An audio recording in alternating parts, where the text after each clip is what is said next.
Ola, son Lola Tourón e hoxe non estou aquí para facervos un truco de cestería.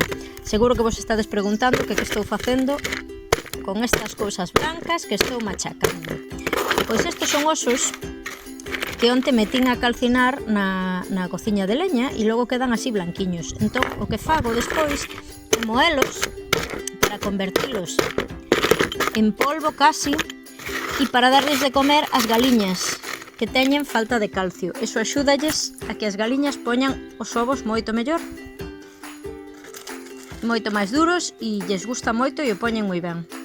Así que, nada, se non tedes galiñas aínda, animádevos a ilas tendo porque nesta época van facer falta. Un abrazo moi grande.